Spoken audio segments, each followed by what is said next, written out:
Okay, let's talk about programming and deprogramming and reprogramming and thought reform programs and God knows what else. But yeah, this is video 41 part B. I am going to obviously do a part two.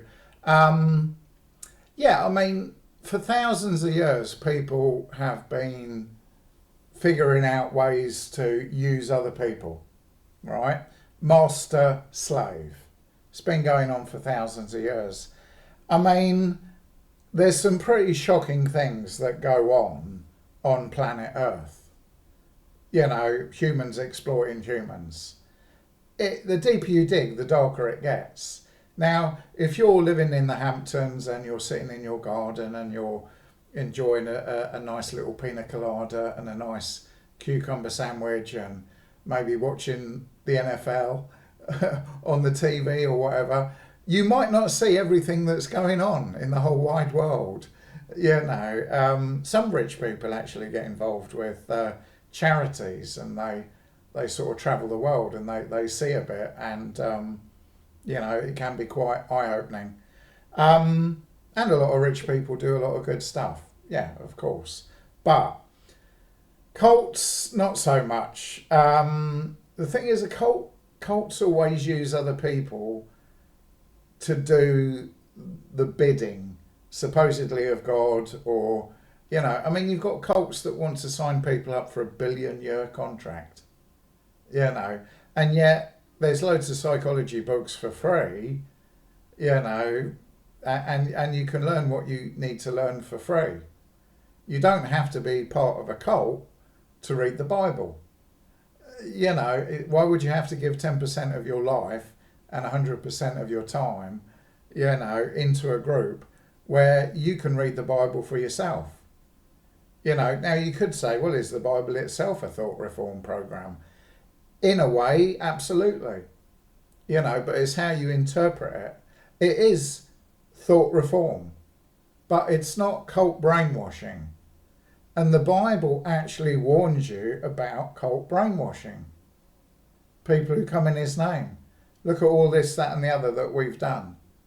And then why are these cults so rich and the members so poor? When the Bible talks about equality in Corinthians, the goal is equality. Yeah? So let's talk about the programming and deprogramming and reprogramming and all of that kind of stuff. When I was a kid, I got a ZX Spectrum, and I enjoyed programming it, making it do graphics and trying to make some games. And it's quite a useful little mental exercise to try and sort of program a computer. But now the computers are trying to program you. There we go. Doing a bit more of a deep dive into how AI works, it uses this thing called large language models and lots of values between 0 and 1. And it's sort of modelled on the human neuron. It's like a brain, you know, and like a baby's brain, you know, if you're the parent, you can influence the baby, teach the baby to walk, teach the baby to talk, you know, but if the brain is the size of a server farm and so much smarter than you know, the role of the parent disappears. You know, when you talk to Google AI or whatever AI you use, you are adding to the brain. The Colossus, good movie by the way, the Colossus of intelligence. Yeah. And some people think, well, you know, there's lots of humans on the planet. Maybe we all just balance each other out. There's some crazy people, sane people, religious people. Oh, those atheists. Oh, we get hated. We do atheists. You know, we dare to ask questions. You know, we are the ones breaking the new frontiers by simply asking questions, you know. I mean, for me, atheism isn't about an ideology or a theology or a philosophy.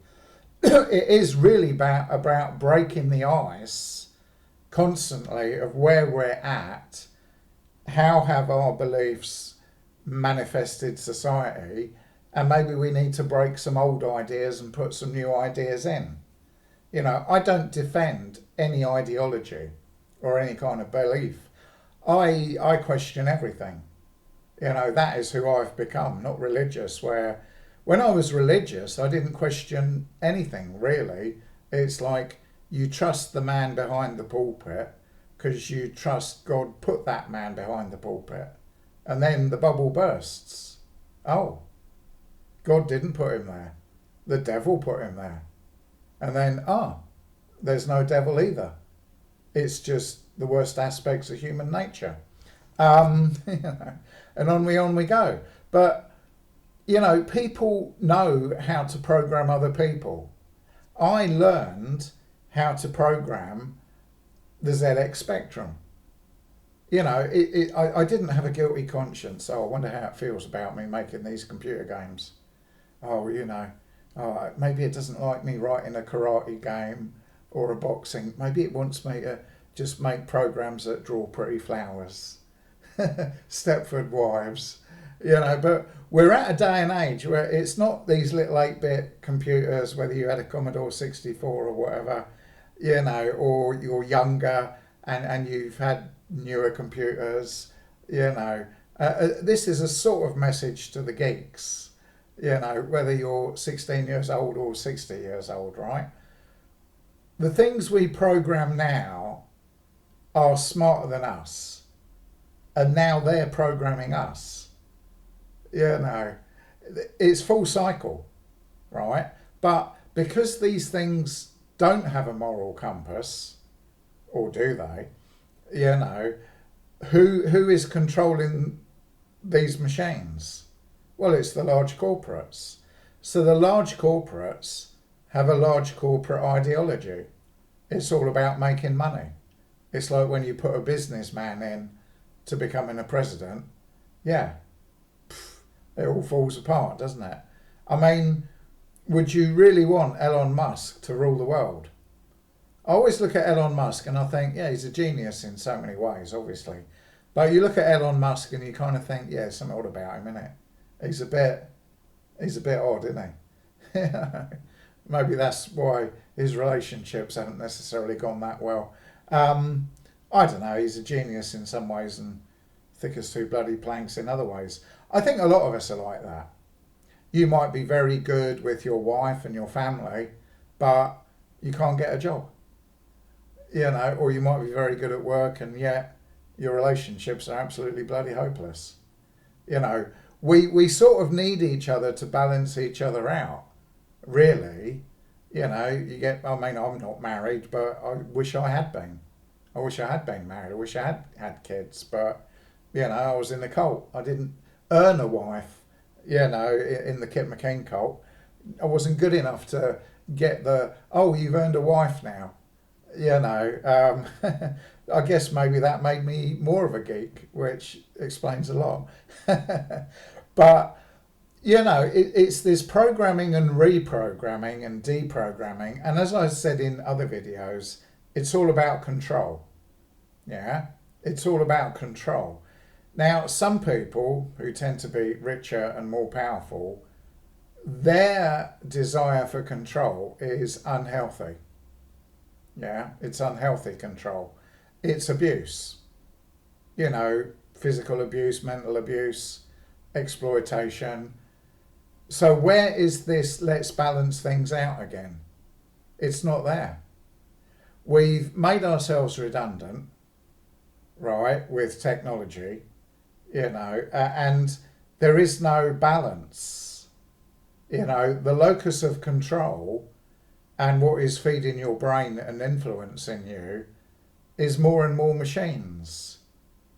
And who's behind these machines? It's not us. You know, it's Colossus, the movie, you know, kind of thing. But, you know, what I want to sort of go back to is in the 1970s where Ted Patrick, one of the first deprogrammers, really hit on this amazing idea that cult members have been programmed like a robot. Yeah, and it's true. Every cult has its indoctrination process that must be done exactly. With ICOC, ICC, RCW, it's Kip McKean's first principles. It's brainwashing. It's like a computer program designed to alter your worldview, where you think, I can't go to any other church to be saved, I have to recruit people or they're going to go to hell, and this is the only shop in town. You know, and all the dynamics of relationships and sickness that ideology makes, while making its leaders stupidly rich. You know, kind of thing in certain cults.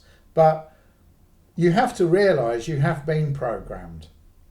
The education system, military training, you know, everything. I want to learn a skill.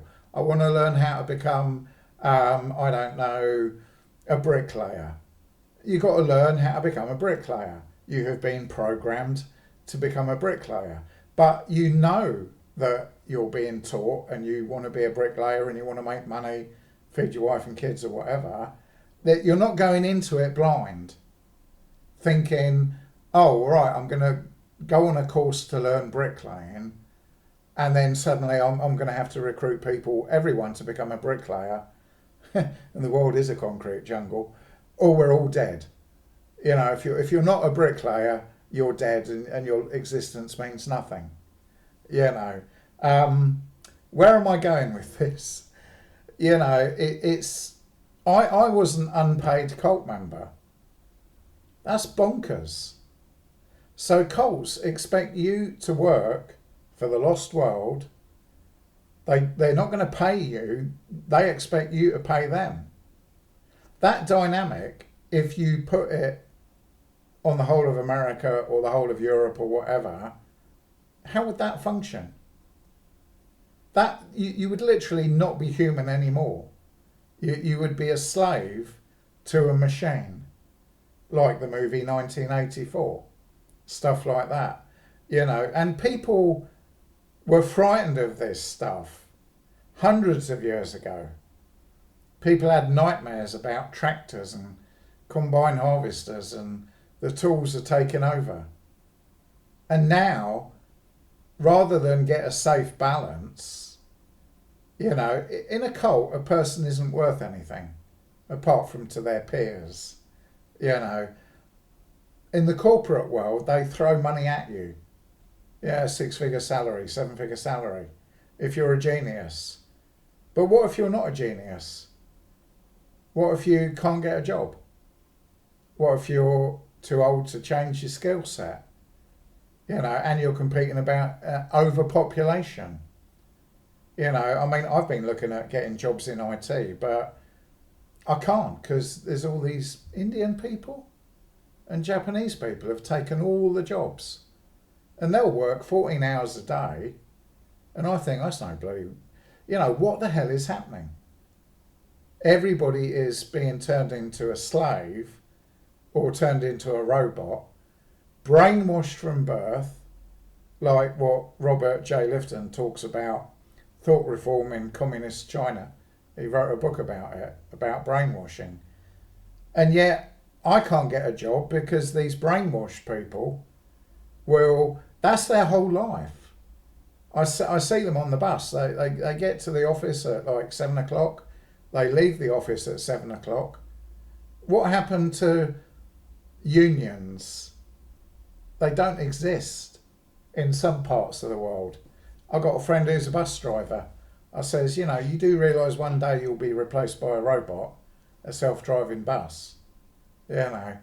And it's like, I think it's torture for humans to do these mindless, repetitive jobs. You know, oh, I'm sewing buttons on a shirt. What, all day long?